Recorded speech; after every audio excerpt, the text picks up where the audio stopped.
জুবিন গাৰ্গ মৃত্যু নহয়, জুবিন গাৰ্গ জীয়াই আছে মানুহৰ অন্তৰত। চাওক আজিৰ দিনত যে ইমান মানুহৰ মৰম জুবিন গাৰ্গে পাইছে, কোনোবাই পলিটিচিয়ান লিডাৰে পাবনে? কোনোবাই বিজেপিৰ লিডাৰে পাবনে? কোনোবাই কংগ্ৰেছৰ লিডাৰে পাবনে? নাপাব।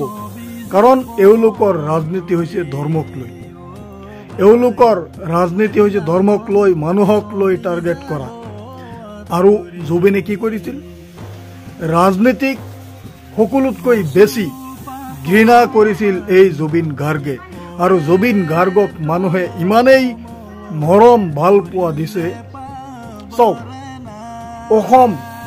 অসমত নিজৰ ব্যৱসায় বাণিজ্য যে কৰিম, এইটো নিজৰ মনত এটা ঘৃণা যেন লাগি আছে।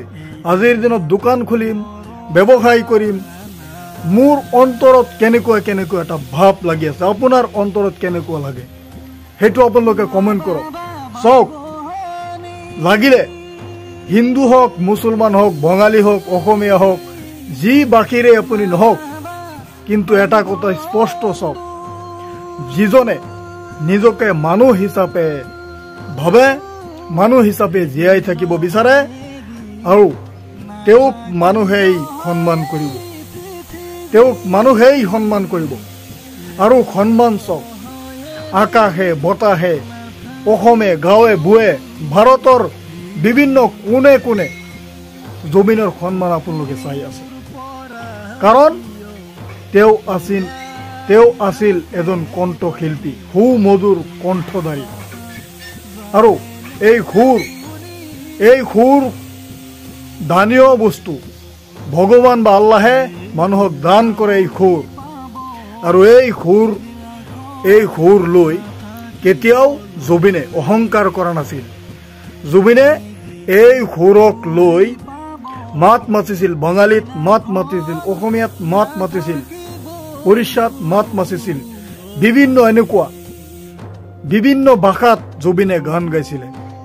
এই সুৰক লৈ কোনেও কেতিয়াও অহংকাৰ কৰিব নোৱাৰে।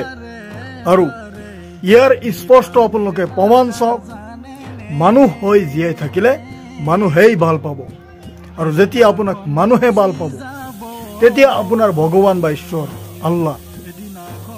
আল্লাহে আপোনাকো ভাল পাব। এইকাৰণে ইয়াৰ পৰা এটা মেছেজো দিব বিচাৰো, আপোনালোকে অলপ মানুহ হ'বলৈ শিকক।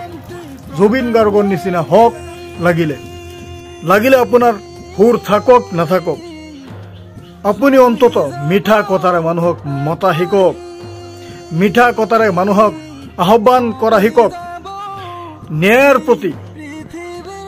প্ৰতি আপুনি আহ্বান কৰা শিকক, অন্যায়ৰ বিৰুদ্ধে মাত মতা শিকক। এই আপোনালোকলৈ মেছেজ দিব বিচাৰো।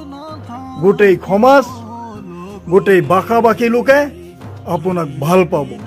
হয়, যদি ক'ৰবাত বাংলাদেশী আছে অসমত, বাংলাদেশী খেদাওক, আমাৰ কোনো আপত্তি নাই। বাংলাদেশত থাকিব লাগে আৰু বাংলাদেশী যাবই লাগে। আৰু ইয়াক লৈ বহুতে ভৱিষ্যতৰ দিনত ৰাজনীতি কৰিব পাৰে। এইকাৰণে কৈছো, ভৱিষ্যতৰ দিনত যাতে কোনেও জুবিন গাৰ্গক লৈ ৰাজনীতি কৰিব নোৱাৰে, তাৰ বাবে আপোনালোকে অলপ সজাগ হৈ থাকিবলৈ অনুৰোধ জনালো। যদি পছন্দ হৈছে ভিডিঅ'টো এটা শ্বেয়াৰ কৰিব, কাৰণ ইয়াক লৈ ৰাজনীতি কৰাটো খুব সহজ। কিন্তু এটা কথা মনত ৰাখিব, জুবিন গাৰ্গ কেতিয়াও ৰাজনীতি কৰা নাছিল।